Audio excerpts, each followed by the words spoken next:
All right. Hey, everyone. Welcome back to the show. This is Nani from the Filipino American Woman Project podcast show.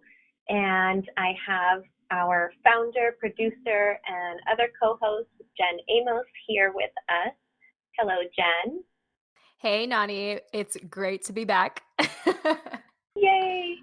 Before we get started, we want to feature another Pinay visionary that you guys have recommended to us. So this Pinay visionary that we're featuring today actually nominated herself to be for a shout out on the show. Her name on Instagram is at Freya.l. Her name is Sherelle Marie. And Jen, do you want to tell us a little about Sherelle? Yes. And Sherelle, if you are listening to this and we are butchering your name, we are so sorry. In fact, we are so sorry that we would love for you to come on the show and correct us. Yes, please do. Yeah. But I also just want to give you a shout out for nominating yourself. I think that as Filipino American women, we are the first to put other people first, and put ourselves second. And so if you are so confident in yourself and you know that you have a duty to represent, yeah, totally nominate yourself. Like if you think you're a Pinay visionary, we want to hear from you. And so let's go ahead and talk a little bit about Sherelle. Maybe it's Sherelle. Okay. Anyway, so let's talk a little bit about Sherelle Marie. And once again, feel free to let us know if we butchered your name. This is really an invitation for you to be on our show so we can interview you. But Sherelle Marie is a Filipino American woman. She's a mental health advocate in the Bay Area. So another Bay Area representative. She is the founder of the IG handle You Are Collective. And so collective actually doesn't have an I at the end in collective. I'll be sure to provide that in the show notes so you can look her up. And what she does with You Are Collective is she encourages women to be mindful of their mental health through creativity. And so the way that she does that, I'll give you one example on how she does that. Let me just look up her website here. So some of the things that she does to promote mental health through creativity is brush lettering, doing a floral watercolor workshop, and jewelry making. And so I think that's pretty cool. What do you think about that, Nani? I think that's super cool and something I would love to try out. Yeah. And I was just thinking that there are so many ways to handle mental health. The standard way that a lot of us know is to seek out therapy. I think the up and coming popular way is through the cannabis industry with CBD oil and vaping and what have you. And I think this is another way, to work through your mental health is through creativity.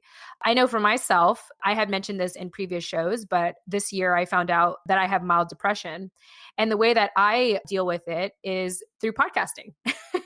And I feel like my mild depression has reduced significantly, or at least has been managed because of what I get to do and what I get to create through this podcast show. So I think it's just a really cool thing that Sherelle Marie is doing with You Are Collective over there in the Bay Area, really promoting mental health through creativity. I just wanted to add that the way that I deal with my mental health, or I guess could say try to balance my mental health, is creatively. I'm very much a right brain functioning person rather than a left brain functioning person. So the way that I exercise my creative release is through, my best friend always jokes because she tells me that my blog is like where I do my raw kind of unfiltered venting. And then this podcast is where those kind of processed thoughts come out. And so those are my two ways. And also I'm really into anything creative. I love to do artwork. I love to, well, that's about it. I like art and writing pretty much. I'm down with it all. Cool. So yeah, shout out to Sherelle Marie for nominating yourself and being the boss lady that you are to do that. I just think that's so awesome. And if you're listening in, a couple of things, if you consider yourself a Pinay visionary, please give yourself a shout out and share what your vision is as a Pinay. Or if you do know of any Pinay visionaries, please comment in, check out our show notes. There's two things that we want you to do: to mention the name and then also describe why you consider this person a Pinay visionary.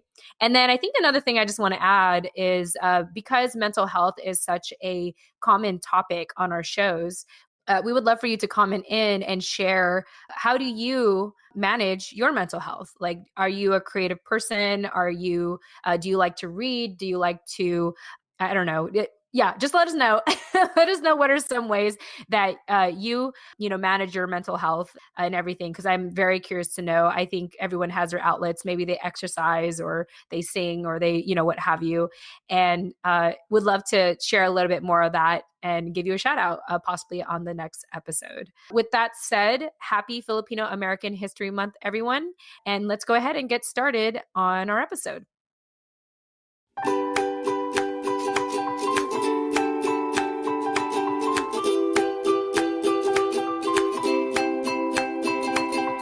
Welcome to the Filipino American Women Project, a podcast show that shares stories and life lessons told by individuals living or have lived in America that are of Filipino descent and identify as female.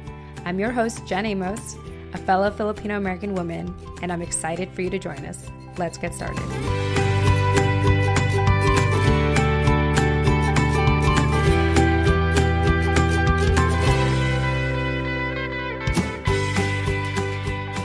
All right. Hi, everyone. Jen Amos here with the Filipino American Women Project podcast show. And as always, I have my co-host with me, Nani Dominguez. Nani, welcome back. Hey, everybody. And we are stoked because you don't know this, but we tend to juggle with different time zones whenever we do the show. And today we actually have a fellow Filipino American woman calling in from Madrid, Spain. So get this. Let me go ahead and read her bio for you because it's really cool. I'm really excited to just jump in and start talking to her. So here we go. The Story Finder Stories equals visibility, equals diversity, and equals equality.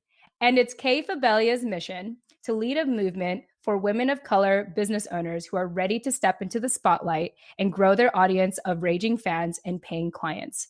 Kay Fabella launched her business as the Story Finder in 2014 and created a bilingual English-Spanish brand that reached an audience in 27 countries in less than 3 years. She was featured in Fast Company, Thrive Global, Huffington Post, and El País.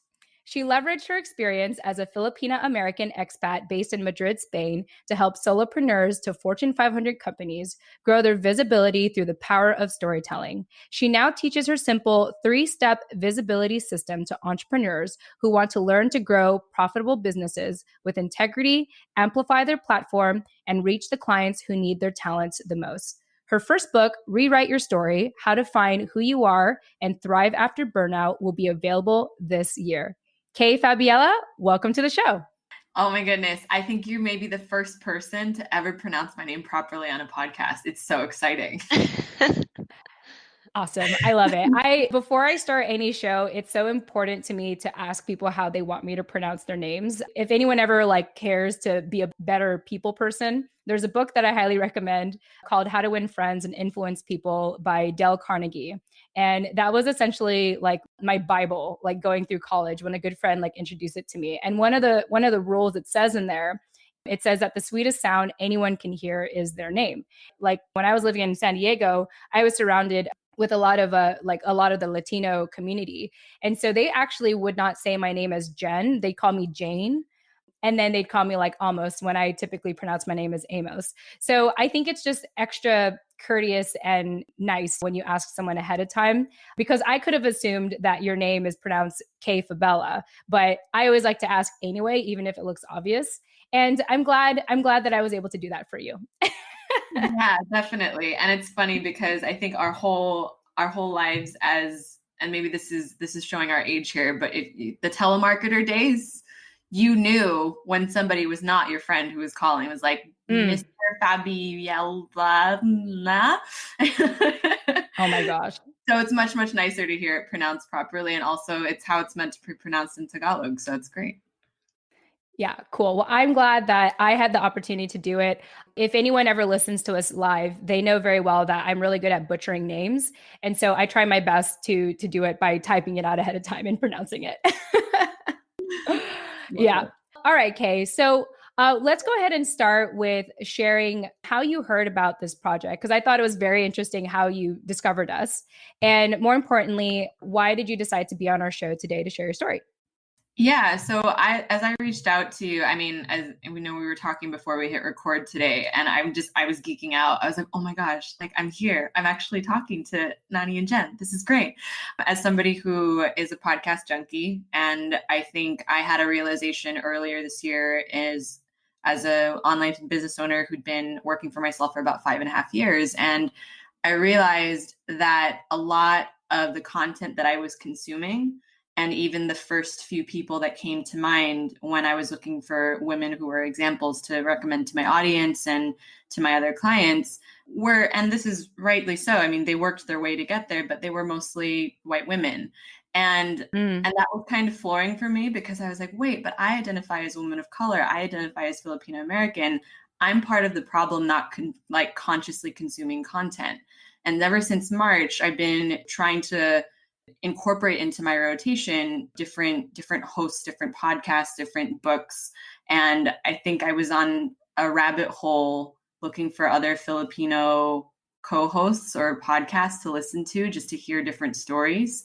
And I found you guys, and I just thought, wow, what an amazing project they're putting together.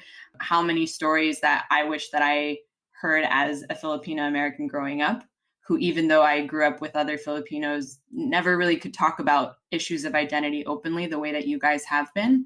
And yeah, I reached out because I was like, hey, are you considering guests? I would love to add my story. And it just felt very awkward. It's fine. But I'm here, and thank you so much for saying yes. It all worked out. It did. And I'm just so glad that you found us. And it's really just the power of social media and podcasting. Like, you just never know who's going to tune in. To me, I kind of look at the Filipino American Women Project as a very generic name, because it just blatantly tells you like what it is. But at the same time, I wanted it to be blatant and generic because I wanted people to find us. And I think that for me, like, I'm basically Americanized, and I had always felt uncomfortable using Tagalog terms or just other dialects, because I never, although when I was young, I knew them. As I grew older, I grew out of like speaking the dialects I'm supposed to speak.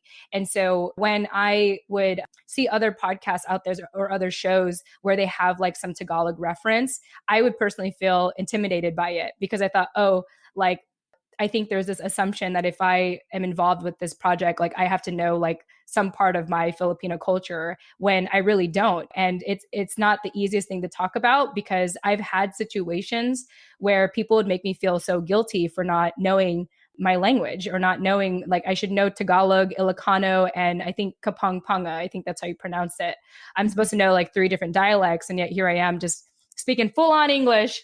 And I look Filipino, but I'm very, I'm like a coconut. I always tell people, like, I'm just very Americanized on the inside, but like very Filipino on the outside. But either way, I'm just glad that you were able to find this, and in the way that you did, and to even validate what we're doing. I think that a lot of us in general kind of feel like we need to be invisible, or like fit into the mold of things, or not rock the boat. And so for us to come forward and really just address our identity head on has been a very courageous act. And I want to thank Nani for having been part of this journey with me, because in the past I was doing this essentially by myself, with occasionally like a co-host that would meet me in person. But shout out to Giselle. I know she listens to our shows. And so now it's, as we have more of these episodes coming out, I feel like even Nani and I are growing together as co-hosts, and really embracing this identity, and realizing more of ourselves and our story, and thus giving us more of the determination to feature more stories out there. I just feel like it's more of a responsibility now than it is like a self-discovery thing. I thought I'd check in with you, Nani. Do you have any thoughts about that? Yeah, I do. I mean, I definitely agree with everything that you just said. And while you were talking, I was just thinking of whoever's episode it was that we got into our relationships with our moms, and hearing you talk about your journey with your mom kind of made me feel like it was paving the way for the next steps that I can take with mine. And in that way, we kind of feed off of each other. And like you said, have been growing as co-hosts, both for this show and individually in our own kind of paths or journeys, whatever you want to call it. So it's been yeah, it's been really great. Yeah. And I think you're talking about Clarice Aguilera with the Tagalog Project. Oh, I yeah, know probably because we're I just listened to that. yeah. So shout out Duh. to Clarice. That was just one of our most recent episodes. Although by the time you hear this, it'll probably be like episode 20. But yeah, look up Clarice Aguilera. We really get into conversations about our relationships with our mothers. And I thought it was a really good one. I normally don't. Usually when I upload a podcast episode, I don't really listen to it once I upload it because I've spent hours editing it. But I actually went back to listen to that from the very beginning to the end because I felt like we had a lot of healing, Yeah. like together, just sharing our relationships with our mothers and how we try to integrate the Filipino culture into the American culture. Yeah, I thought that was a really good interview too. I listened to it like 2 or 3 times because I was like, wait, that was really good. Yeah, it was really good. In fact, it's so cool because that episode after it came out, so normally like the plays kind of trickle in, like maybe one day we get like 5 plays and 10 plays, 20 plays. Like after her episode was uploaded, she immediately, like the very next day, got 50 plays for her episode. Oh. So I think that was a very much needed episode, I think, for a lot of people. So shout out to you, Clarice. I know that you listen to our shows as well, but your episode, I think, really stood out and resonated to a lot of people. So thank you again for doing that with us. All right, let me go ahead and digress because this is about Kay Fabella. So Kay, for people who don't know you, why don't you share a little bit about like where you currently reside, your family background, and why you identify as a Filipino American woman today?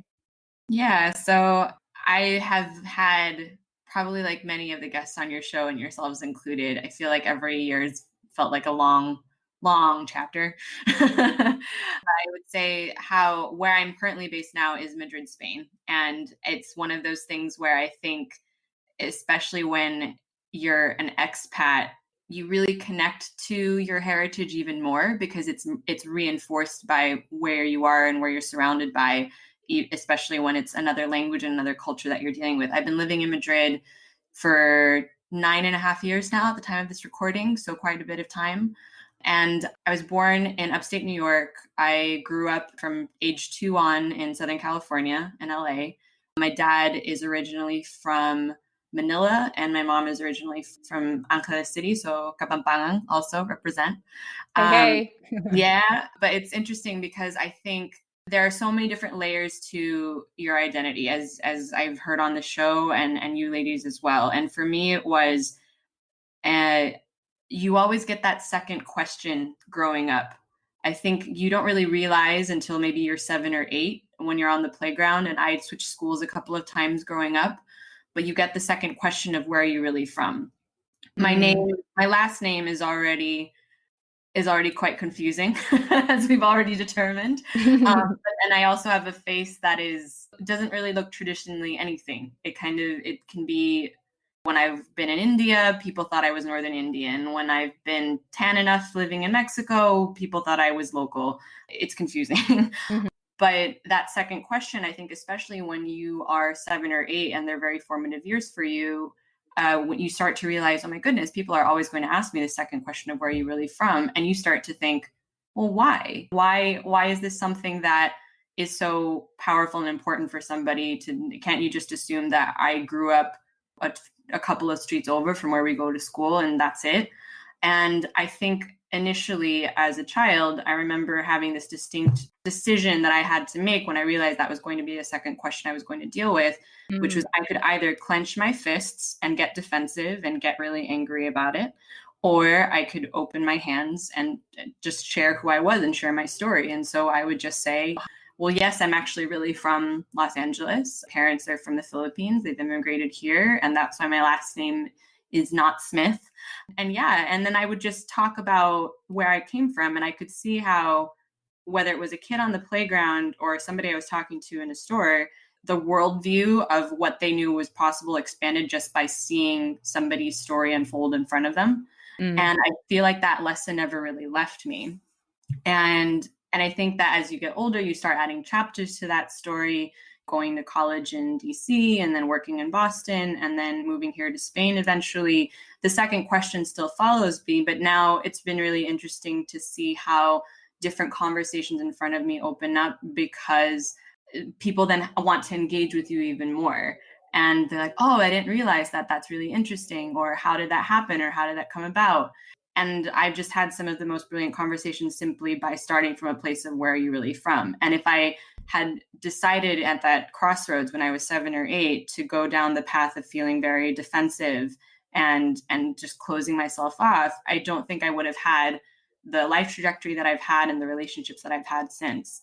And in terms of why I identify as Filipino American specifically, I think, and I remember actually in preparation for the show, I was like, I remember distinctly writing for my college essay how I felt like I was straddling the hyphen of Filipino and American. I very, very clearly remember that because I was applying for a degree in international relations and economics. And how for me, and this was at the time when I thought I was going to go to diplomacy or whatever I thought I was doing at the time as like an idealistic high school grad. But I remember saying that like one of the things that I enjoyed was coming back to this idea of I could expand other people's worldviews by sharing my story, but also connect other people who struggled in that land in between. And that was something I feel like that notion that I think a lot of us navigate when we're between these two worlds, we almost innately know how to code switch. We innately know how to empathize with people who feel not one thing or the other. We deeply identify with anybody who feels, marginalized or underrepresented, or just feels like you're whatever box you're asked to check for whatever group you're with at the time, like what you were saying earlier about, oh, I don't know Tagalog or Ilocano or Kapampangan, and how that almost makes you feel intimidated. Like we know that experience because we're not Filipina enough in some senses. We're not American enough in some senses. And in my case, I'm not Spanish enough in some senses. And I think then when it comes back to, for me, what identifying as Filipino American is knowing that both of those things make up who I am and connect me to my legacy and my story, but also allow me to have a reference point to give other people for where we can start to have a conversation around my story and expand their worldview and even engage them in my own and get them to share theirs. So yeah, I think that it's amazing how I think as you get older, you go from feeling like I have to fit into one box or the other, and you always struggle to feel enough for whatever box you force yourself to be in, to embracing all of those sides of you and realizing I can't separate them. I am that hyphen that's straddling the line between the two. And in my case now as an expat, I mean, I have permanent residency now here in Spain, so we could even add Spanish in there and as well. Maybe not officially, but it's a cool way to kind of string things together. Maybe I could add a second hyphen. I don't know. Wow. Well, I think even for me, I still have this mental block with that second question, like, where are you really from? When people say, like, I've kind of come to a place where when people ask me, like, where you're from, nowadays, actually, it's kind of interesting because I'm in Virginia and I was living in California. And when I walk around here, sometimes I answer, oh, I'm from California. And people answer, oh, that makes sense. You totally look like a California girl, And I was like, oh, cool. It wasn't about my ethnic background. But then when they really like, if they do pry into it, or sometimes I kind of assume that's what they're asking because it's a white person in front of me asking me where I'm from, I immediately just say, oh, well, my parents are immigrants from the Philippines, so I'm Filipino, but I was born and raised as an American. I'll say something like that. And I think even today, like, as I mentioned, I'm still working through that mental block, but I just love like everything you said, like really just embracing that second question and seeing it as an opportunity to have people engage with you and expand their worldviews. It's almost like I have this necklace I wear that my good friend Giselle Deo Diaz, episode 2, I think, she gave me this necklace that has like these like rocks on it. And it just looks really fascinating. I don't know the names of the rocks. I can't tell you, but people always ask me like, oh, that's such a beautiful rock. Like, what is it? And I feel like that's what our identity is. Like, it's a conversation starter for people who don't know like who you are. It's kind of like looking at someone's jewelry, and you can decide to, like just what you said, clench your fist or really embrace it and use it as an opportunity to expand people's minds. And I just really loved the way that you explained that. Everything that Kay just said reminded me of a question that you asked us, Jen, on the first interview that I co-hosted with you with Ria. And you had asked us a question, how does it make you feel having to answer that question, the where are you from question? And I had answered you and I described how it was really frustrating to always get that question everywhere that you go and kind of be met with hesitance in your response. But ever since that episode, I think I've taken at least a couple minutes every day to kind of think about that. I don't know why it keeps coming back to me, but at first, like you said, Kay, I would kind of approach my response with clenched fists and get defensive. But when you put it in that way, it is a conversation starter and it is a door that if you're talking to someone that's not trying to be offensive or ignorant, obviously, it can lead to great friendships and relationships as a starting point. And that is something to be proud of. And it is something that we should be proud to represent. And maybe I need to rethink my perspective when I get upset at that. So I appreciate you saying that. And I also really like what you said about feeling like you were straddling the hyphen. I think that that is a really good phrase that kind of sums up our experience, or at least the confusion in our experience that we all seem to have, and how your kind of concluding thought is that you really can't separate them, that you have to learn to integrate them, and that you are the hyphen. Where the hyphen confuses you, you are that confusion. And that's what you really have to figure out for yourself. So I appreciate you saying that. All right, Jen Amos here, jumping into the middle of our show, as I always do, to remind you why this show is possible. So, you know, at the end of every episode, I tend to say, if you didn't catch our guest contact info, don't worry, we'll have those in the show notes. Check them out. I worked so hard on them. You're welcome. Well, it's been brought to my attention that our show notes are not as easy to find as I thought, which is why starting summer 2020, the Filipino American Women Project is proud to be partnering with Captivate, the world's only growth-oriented podcast host. Captivate is created for independent podcasters, designed from day one to help you to focus on audience growth and the expansion of your audio influence. One way that Captivate makes our lives easier as independent podcasters is by taking the guesswork out of making a website for your show. That's right, a website for your show. So listeners, starting summer 2020, finding our show notes will be so much easier, all thanks to Captivate. You're welcome, as always. If you're about to start podcasting or are getting burnt out from all the extra work of producing one, like building a website, consider a 7-day free trial, that's right, free, with Captivate by visiting thefilamwoman.com. That's the Filam, short for Filipino American Woman.com. Or, check out our show notes in the meantime, which is in the details section of each episode. Once again, you can visit thefilamwoman.com or visit the details section of this episode.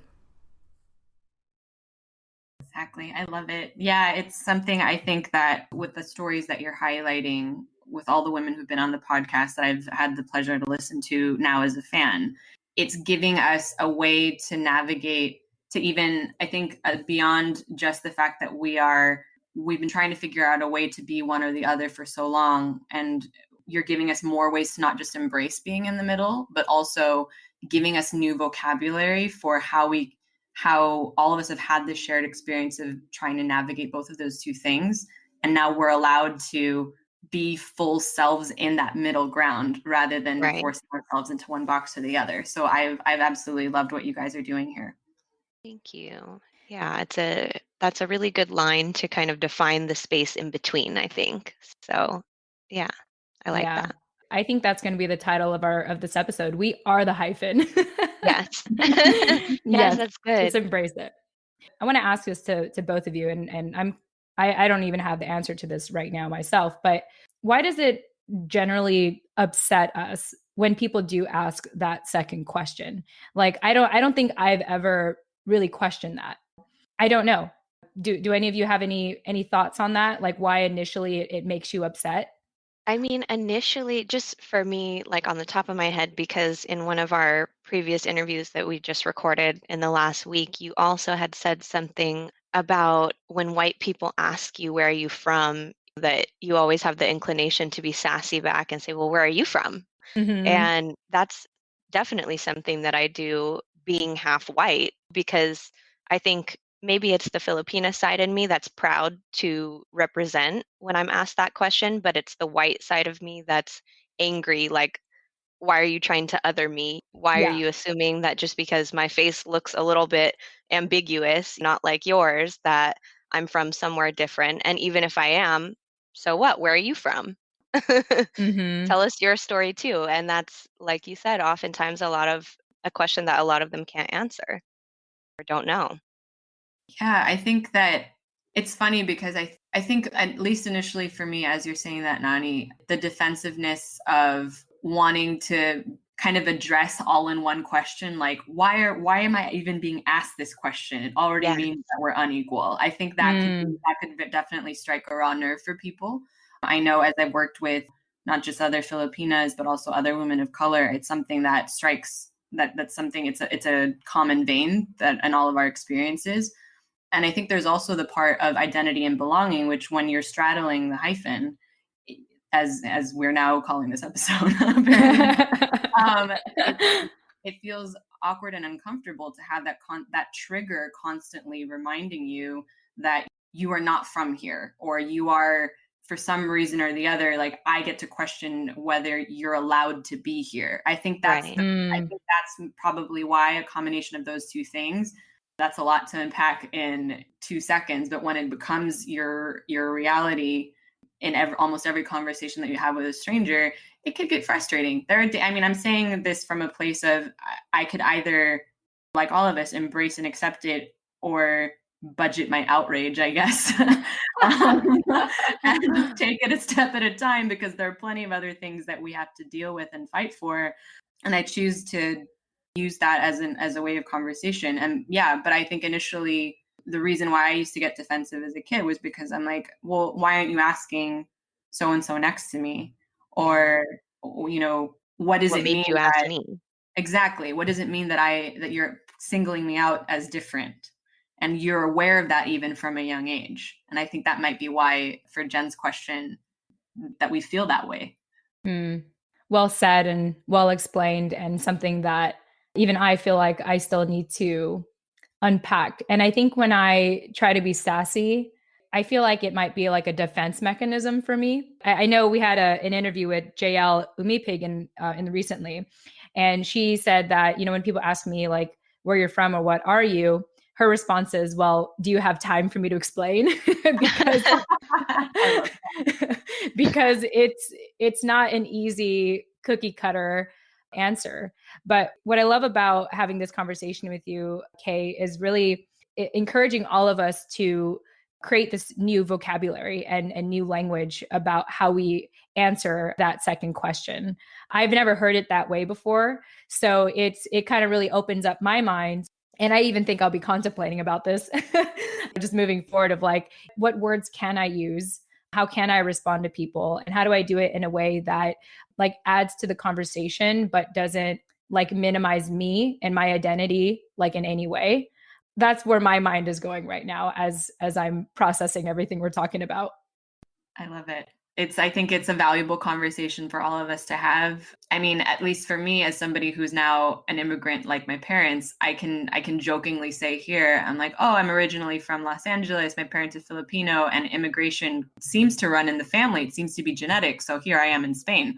And so yeah, it's like how you can answer that creatively within, like, that's now my like mini identity elevator pitch, so to speak. Yeah.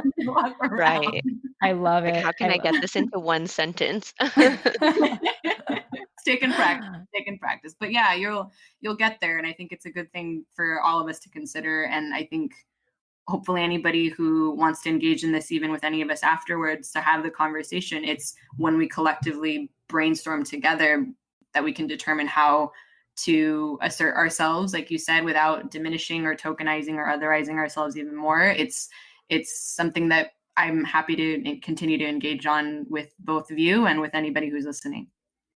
Yeah, absolutely. I always tell previous guests that it's not the last time we're going to have a conversation. Like, I think for as long as I'm Filipino, which is basically the rest of my life, I'm pretty sure that we're going to have some guests come back on the show to catch up with and share new epiphanies and everything. Because as we age, we gain new wisdom, and that would be worth sharing later down the line. With that said, Kay, from your bio to the conversation we've had till now, I feel like we've really hinted a little bit about your life today. For people that are just getting to know you for the first time, give us a snapshot of your life, and more importantly, like what keeps you busy and most excited about it nowadays. Yeah, well, Madrid is an amazing city. I fell in love with it on a semester abroad. And shortly after I experienced burnout at age 22 at my first job, it was one of those things where as I was in the process of recovery, and I went from recovering high achiever, asking myself the wrong questions of why couldn't I keep up and what was wrong with me, to what feels like the next right thing for me. That exploration of what feels like the next right thing for me ultimately led to, well, I would love to go back to Madrid, because it felt like for some reason unfinished business for me. I really loved the city. A semester didn't feel long enough, and it just felt like a happy place for me, where there's something about, and this could be echoed, I'm sure, by other people who've been abroad or have lived abroad for a time. It's like another way to explore your identity, because you get to try on a new self. And because Spanish was a language that I learned in school, I got to try on a new self here when I came back. And it was supposed to be for a year, but I obviously met my now husband.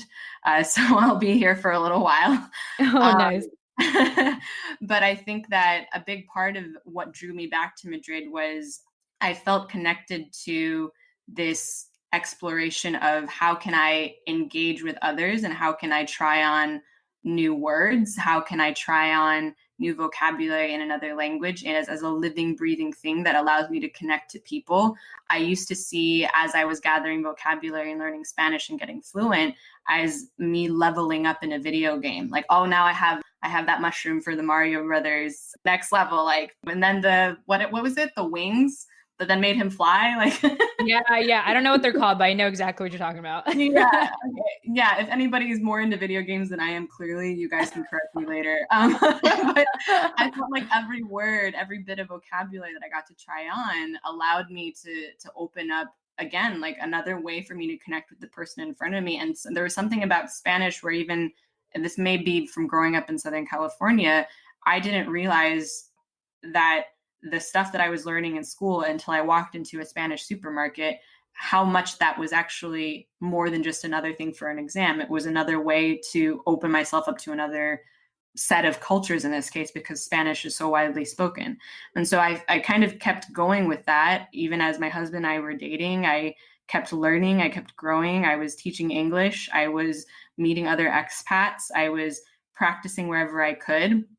And then I started my business in 2014, kind of on accident. I was putting together a portfolio to apply for a master's degree in digital marketing. And I realized that I really liked freelancing and I was good at it. And I liked that I could choose my clients. And so I ended up just continuing to build that portfolio all these years later. And about a year and a half in, which is what led to me having this bilingual brand in Spanish and English, I attended an in-person course here with somebody who has since gone on to be a massive influencer in the digital marketing world in Spanish. I attended one of her courses and I spoke to her afterwards about the fact that I helped brands connect to their audiences through the power of story. And she said to me, well, no one's doing that in the Spanish speaking world yet. I've never done this before. Would you mind writing a series of guest posts on what storytelling is?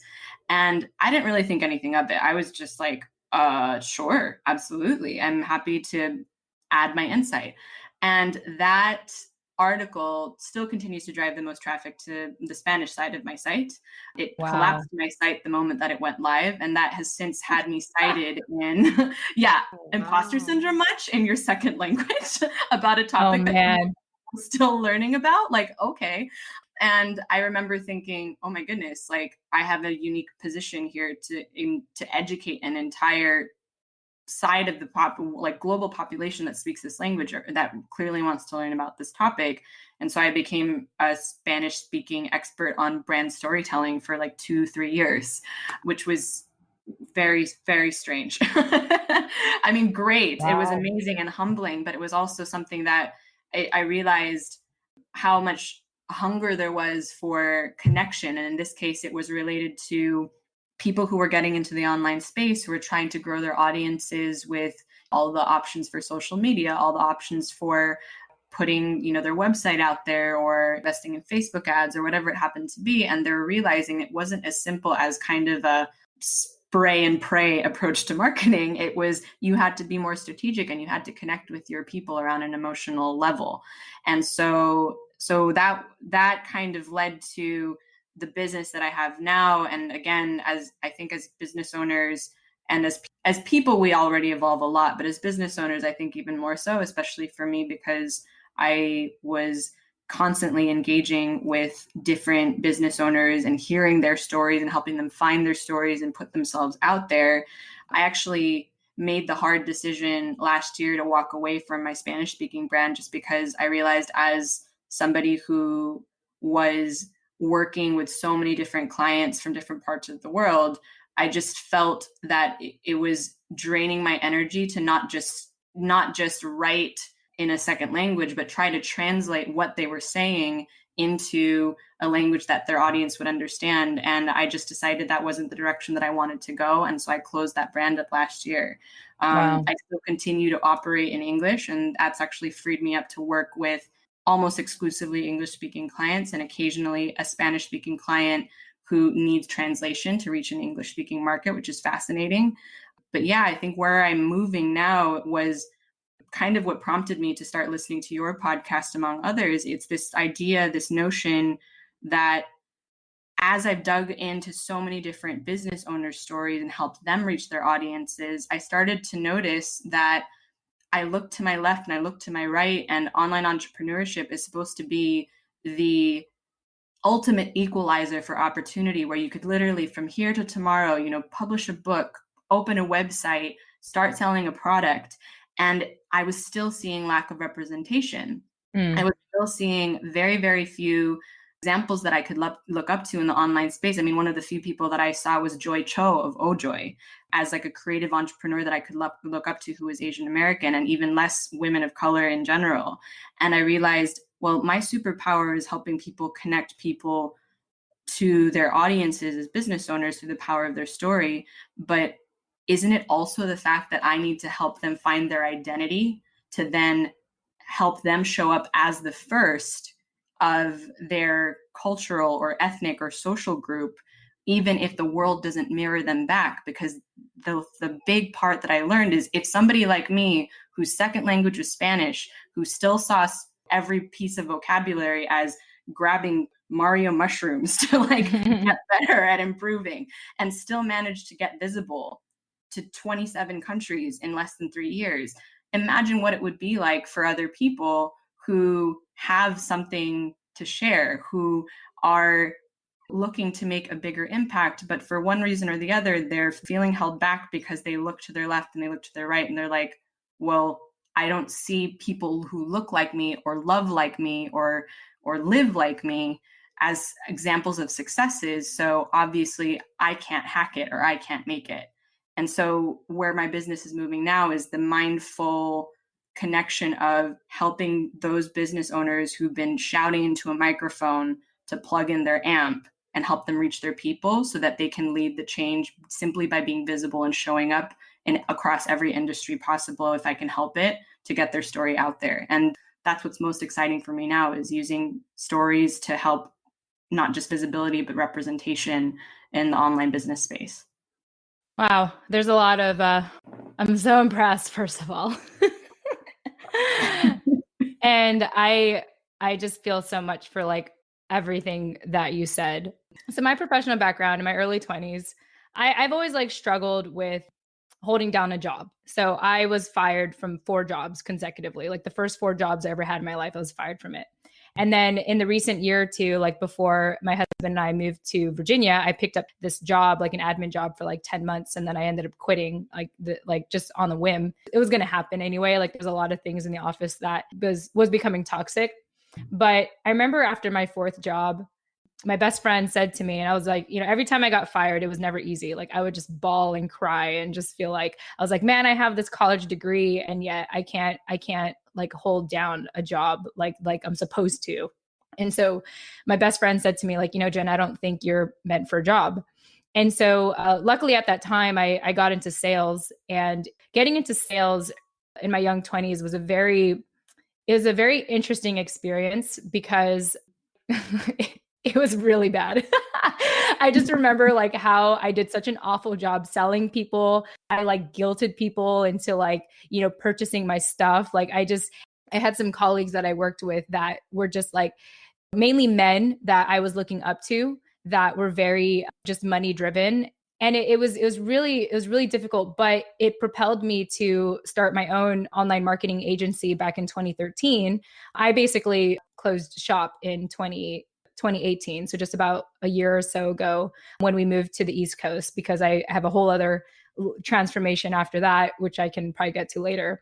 But I remember for me, running a business, it wasn't just about running the business. It was just kind of like what you said. It was about identity and trying to like, you're looking around, you're like, is anyone else doing this? Do I have any role models that I could look up to? I remember a lot of my local networking events were male dominated, and it was just hard to communicate with them. And even when I did get clients, I definitely struggled with the imposter syndrome a lot, because a lot of them were very, once again, like money driven, and they want to see like immediate results. When you're trying to build an online brand and or a personal brand, or you're trying to like story tell instead of just sell, like it takes a little time like to really build to that if you want to do it right. And so it was a really tough journey for me. I mean, I'm so grateful that I went through it, because now it's actually how I met my husband, because he was referred to me as a client. And then today he wanted to bring financial services online. And so today we both work remotely. We work from home really. And a lot of our connections, we do it online. We're big on LinkedIn. Like we do most of our outreach on there. But I just think, man, it was tough. Like, Kay, it's tough. I think it's tough to be a woman of color in business, because it's more than just the opportunity. It's just that constant like uphill battle of trying to prove yourself and trying to come off sane and presentable. But in your mind, you're struggling with the imposter syndrome, or you're trying to like not let your emotions get in the way, but they are in the way. So you're just like, you can't have like a straight conversation sometimes. And so everything you're saying really speaks to me, because it's not easy. And I feel like the market you're targeting right now, it's super fresh, which makes a lot of sense, like why you've gotten the traction that you've gotten.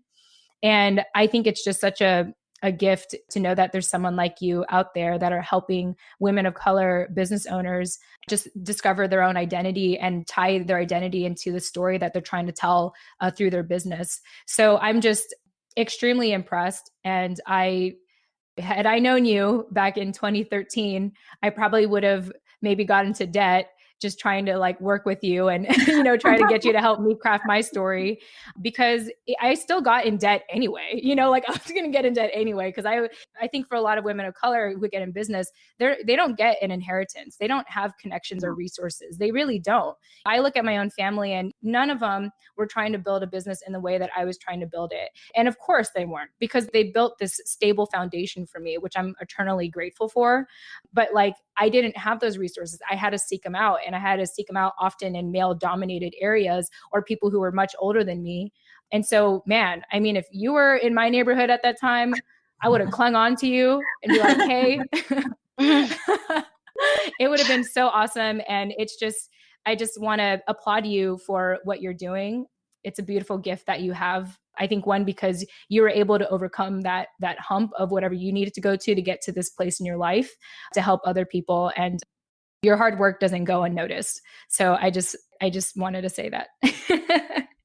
Thank you for that. And I just want to highlight, actually, this would be relevant to anybody who is listening. I published an article on Medium not too long ago at the time of this recording, but it's because I went down this rabbit hole, once a nerd, always a nerd, about women of color owned businesses. And so everything that you were just saying now, Jen, of this idea that we don't get as women of color, as Filipino Americans, whatever it happens to be, the numbers also don't lie. American Express did a study from 2007 to 2018, the state of women-owned businesses. The good news is women of color owned businesses in the US right now occupy 46%. So almost half, which is incredible. You don't need to tell us to lean in. We lean in. We lean in hard. But then the downside to that is when you look at non-minority business owners are making $148,000 more on average yearly revenue per year than women of color owned businesses. And that is, when I saw that number, that's kind of what got me thinking about, well, how can I contribute? What can I do? Because like you said, there are specific situations of a lot of us, Filipino Americans included, come from families where the options for you growing up are doctor, lawyer, or disappointment. So you're fighting with that. You're fighting with imposter syndrome. You're fighting with the fact that you're probably less likely to get accepted for a small business loan. You're fighting with the fact that VCs are less likely to invest in a woman of color owned business. You have to prove a larger track record before they even get you in the door. I mean, there's so many layers and issues to that it really comes back down to podcasts like this, or each of us standing up in our own spaces, just showing up every day as we are, because every single article that I read or person that I talked to, when I said, well, what can we do about it to fix it? Every single person said, be visible, show up. Because as soon as you show up, you, by the very existence of you being there, you're challenging somebody's notion of what's possible. You're expanding their idea of what is a leader, what a woman of color, what a Filipino American can do. And so, I mean, that's what's driving me. That's when I hear stories like yours of how I was similar. I mean, I've spent easily 60 grand over the past 5.5 years, which according to, in terms of like professional training and investing in myself and growing the business. And luckily things are going well now. But I mean, if you look at the statistics, that essentially barely covers 1 year's worth of average revenue for me as a woman of color business owner. And you think of that and you're like, well, again, budget your outrage, but also what can we do about it? And so having these spaces where we can have these conversations openly and talk about these things is just really fantastic. Oh man, exactly. And I think for anyone that's listening in who is a woman of color business owner, we want to hear from you and we want to hear your stories, because we know that you're fighting the good fight, and we know that you're doing this because you have to and you want to. And everything you said, and I just feel like I'm just so grateful to connect with you on this, because your story and everything that you're saying, it just validates my story. And I don't have to look at my, mid-20s as this sad uphill battle of a little girl trying to prove herself to the world with minimal resources, and to see that's what it takes for us right now as Filipino women in business. It is a struggle because it's more than just the opportunity. And by the way, I love that study. I read that study. It's a really good study. And I highly, highly recommend anyone who wants to learn more about it, check it out on American Express and check out that study, because it's very insightful and it really shows you our representation out there and everything. So that reading that study also affirmed my situation and made me realize okay, it's one thing to kind of get the idea that there are certain people in this world that have more privileges than you. But when you actually read about it, I think for myself, my husband, he's white.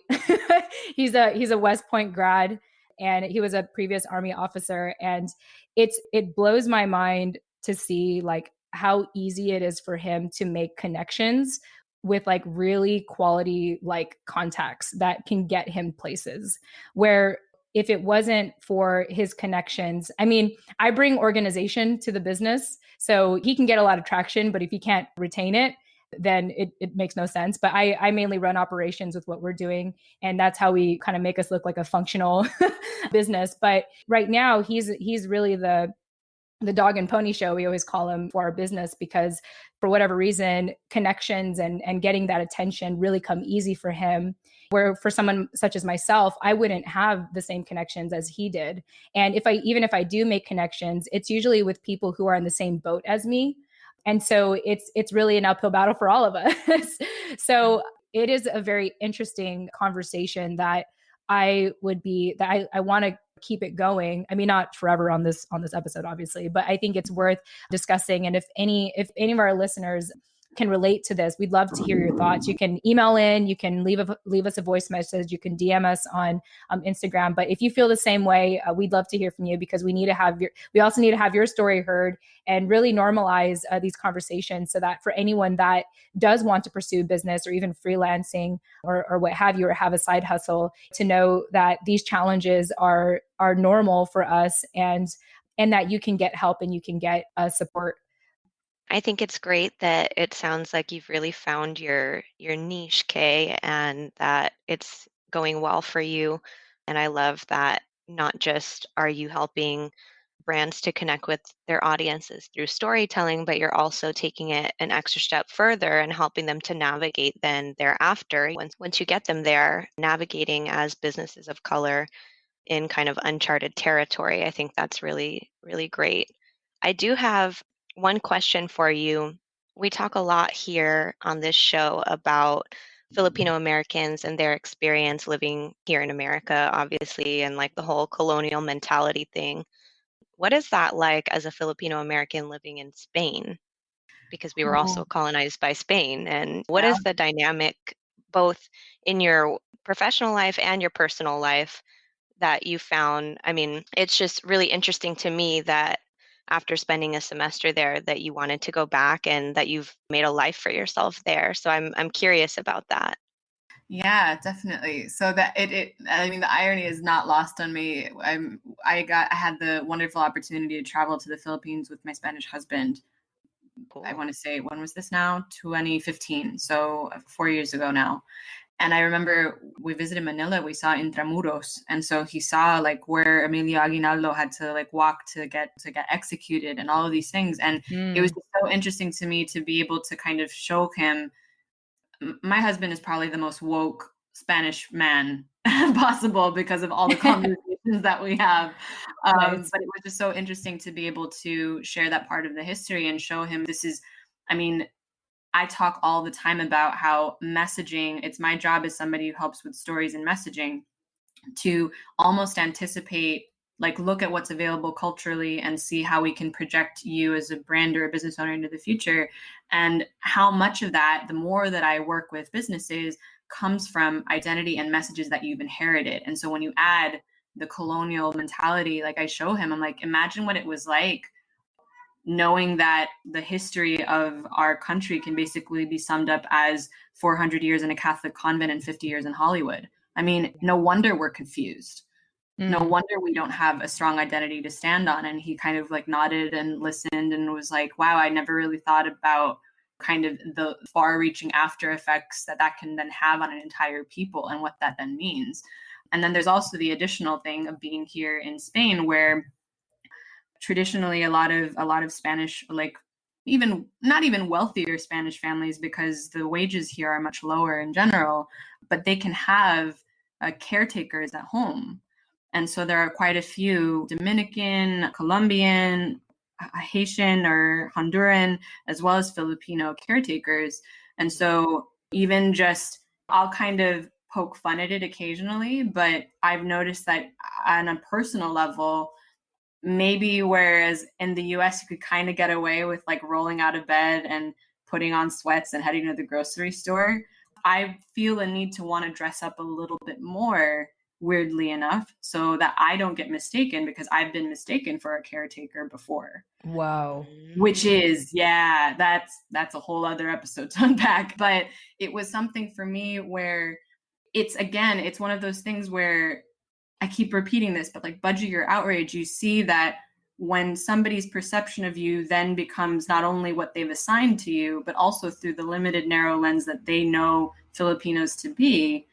And that you then have to, I was at a startup networking event here, and it wasn't a Spaniard, it was an American who was like, wait, shouldn't you be home, like taking care of the kids? Isn't that what they do here? Oh, hell no. Yeah.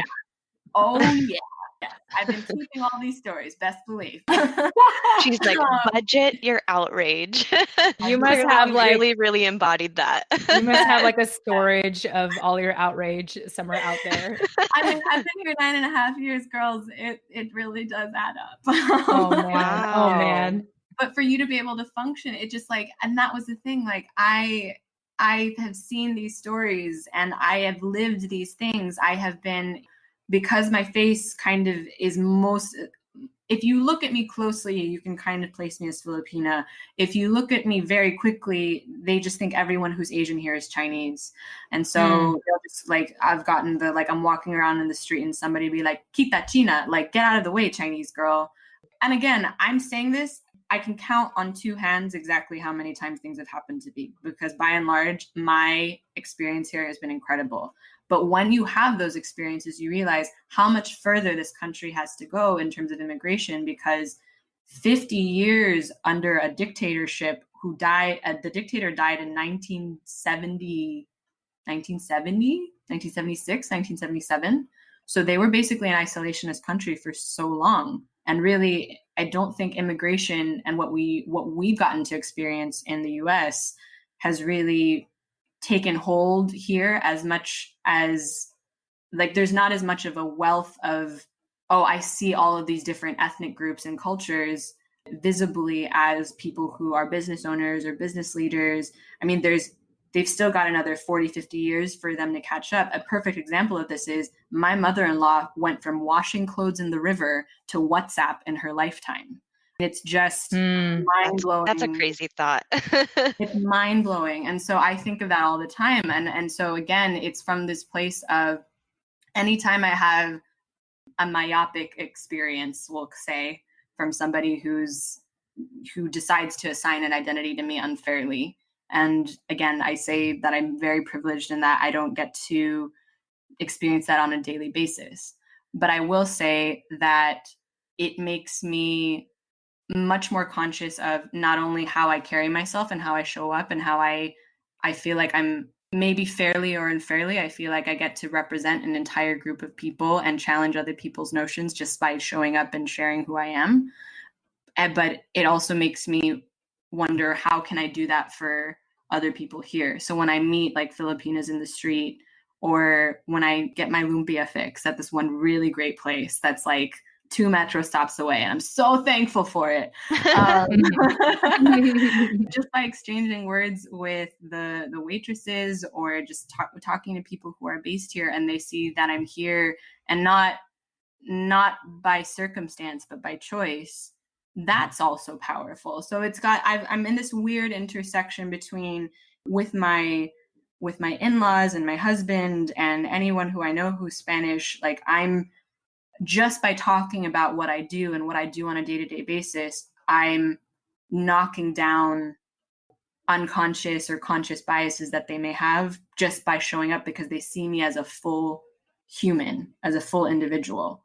And then on top of that, I am in this weird space where I am in this community of expats. There are I would say it's really changed within the last couple of years. But for a long time, I was one of the few women of color expats, and I was one of the few Filipinas who wasn't here as a domestic worker or somebody working in a restaurant or a hotel. And navigating that has also been very, very interesting. And again, it's these stories that I've experienced, these unfortunate events that have happened, or when I've been on the receiving end of somebody being unfair to me, I realize how much of it I have to take off. Like, how can I show up as my full self in this moment, but also remember that I'm seeing it through my cultural lens as a Filipino American versus somebody who maybe grew up here or is here not by choice and is still in a country that sees immigrants, and the immigrants are not as visible. They're in their boxes still, very much so. I mean, you see, like I said, in this case specifically, Filipinas are mostly associated with that type of work.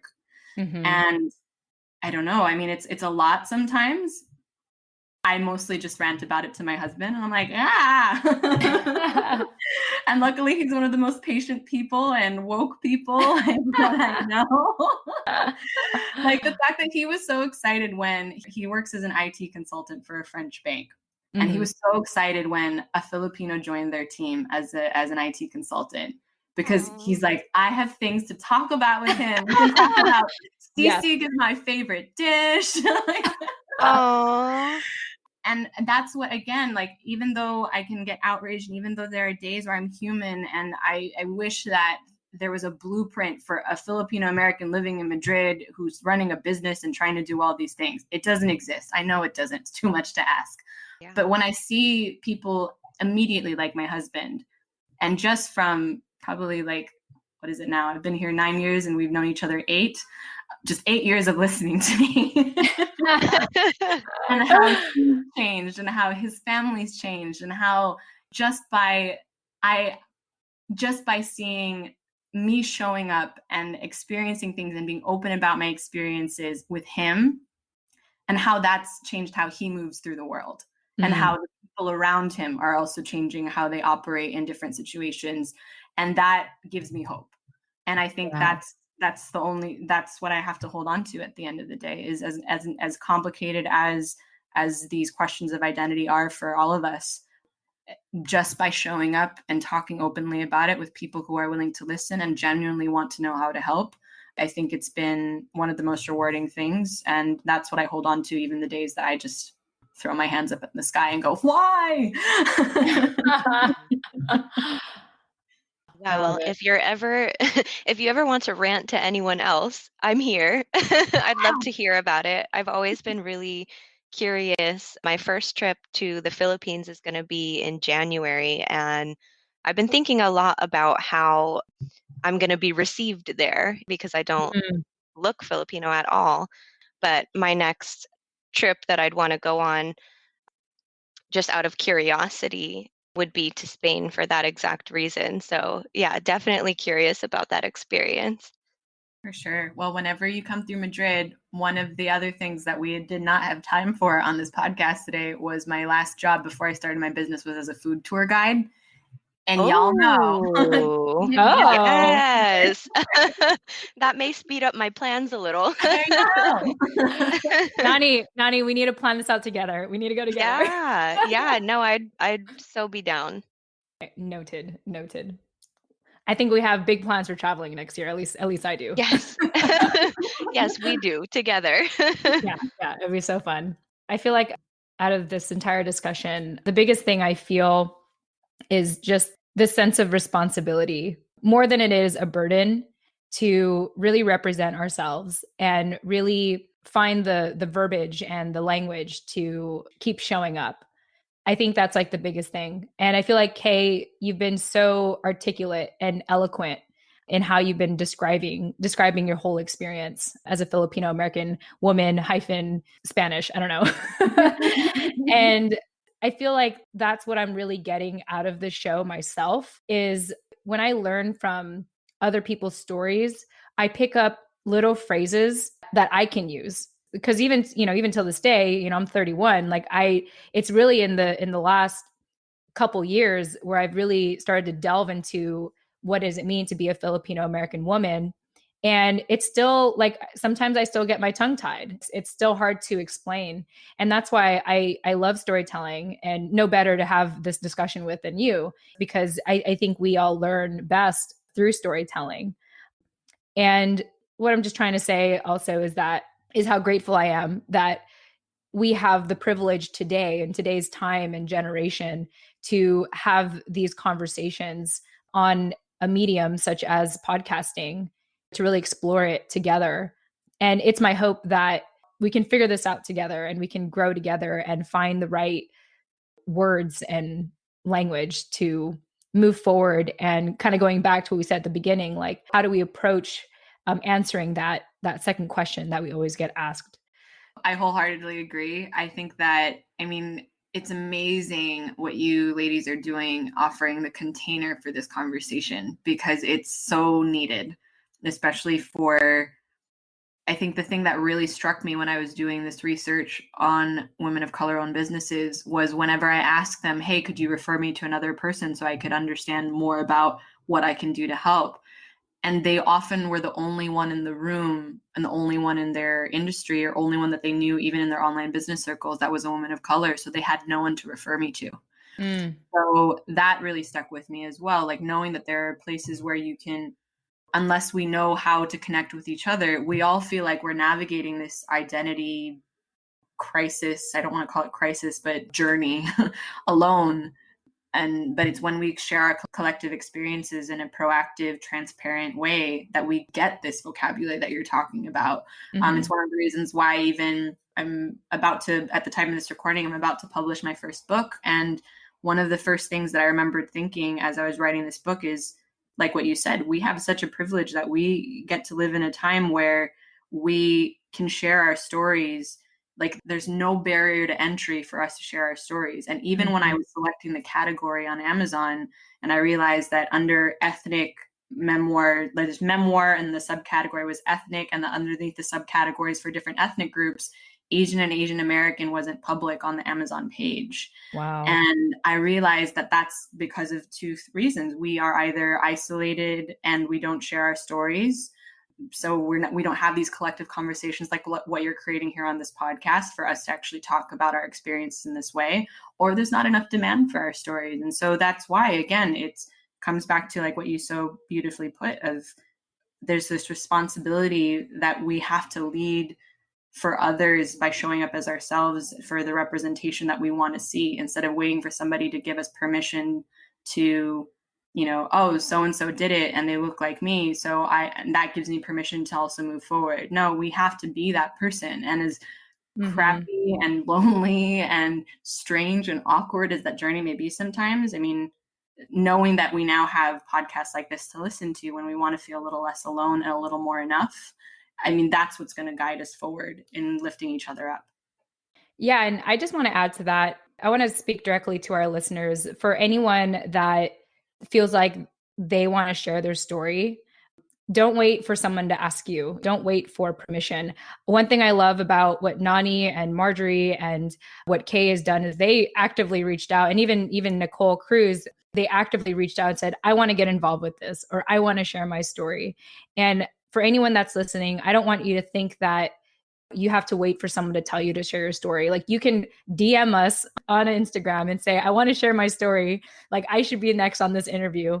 And we'll welcome it with open arms, because the fact that you do that means that you know that you matter. And we need to have more people that are already in that mindset to come on board, share their story, and inspire other people to do the same. I feel really responsible right now, ladies. Like, I feel like we're on a mission now. Yeah, same. Yeah. We all need to meet up in Madrid. Yes. Yeah. Well, with that said, we have arrived to one of my most favorite parts of the show, which is sharing a life lesson and a personal story that led to that life lesson. So, Kay, for your life lesson today, you wanted to share that it's never too late to rewrite your story. I'd love for you to elaborate on that, and also share maybe a personal story that led you to this life lesson you wanted to share with us today. Yeah, absolutely. So that was a lesson that I realized very early on, because fortunately or unfortunately, I experienced, as I said earlier, burnout at age 22. And it was, again, I was a high achiever. I feel like many of us are. And on top of that, I was one of the few people I knew who got a well-paying job in the midst of a recession. And I wanted to make sure that they wouldn't let me go. Hang on to me. And so I committed to more hours. I took on extra projects. And I remember reaching for the phone. It was a sunny Saturday in August, and to call my parents back in California. And I said to them, Mom, Dad, I've been crying for 4 hours straight. I don't know why. What's wrong with me? And it began the year of a long, long battle with clinical depression. And I think that, as I hinted at before, the initial recovery process started with getting rid of old messages and old parts of me that got me to that place, like habits that were detrimental to my overall mental health, because I cared more about the result and the outcome than the actual journey to get there, and whether or not it was fully aligned with who I actually wanted to be. And so, of course, at age 22, when you think like, oh, it's too, quote unquote, too late for me. Yeah. Oh yeah. You know. Yep, I get it. and you feel like, oh, what's next? And I feel like now, especially I think the American side of the Filipino American side, we kind of are conditioned to think of there's a series of milestones you have to meet in your 20s as an adult to be considered quote unquote successful.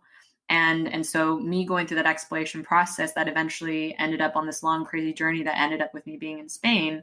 I mean, how many times have I literally rewritten my story since then? And I look back on one of the reasons I put it in a book was because now I've had 10 years of perspective on when I was first diagnosed with depression to now look back on it and realize, what have I been able to do to heal, to stay out of hospitals and away from meds, to take care of myself and make sure that I still come back to a place where I'm aligned, where I'm alive, where I'm showing up in the best way possible for myself and for others. And I honestly think that whenever somebody is, you don't have to get to a place of burnout or depression or anxiety, but we all arrive at this crossroads of deciding, can we take the path that's carved out in front of us that's easy and comfortable and we know is going to guarantee us security, even if it's not on our terms per se? Or do we want to make the most out of the time that we have given to us? And as scary as it is to reinvent ourselves when we feel like we're starting from scratch, do we do that instead? And for those people who want to do that, whoever's listening and is at a crossroads in their life, remember that it's never too late. I mean, you don't have to wait. I mean, I can say that 10 years out from where I was crying in that time, that in my bedroom in Boston in August to now, and how I could not have imagined how I act by choosing to actively take charge of my life and saying that I could take the driver's seat instead of feeling like I was a passenger on a runaway train. I could actually move my things forward and move myself forward in that way. And yeah, never, if you're thinking it's too late for you, don't, because you can always pick up the pen and put it, turn the page and start writing a new chapter for yourself, because it's your life. And especially given the context of our conversation today with Jen and Nani, like, it's not just your life, it's also how are you going to lift up others who are like us in the process. And we're rooting for you. Amen. Amen to that. I love it.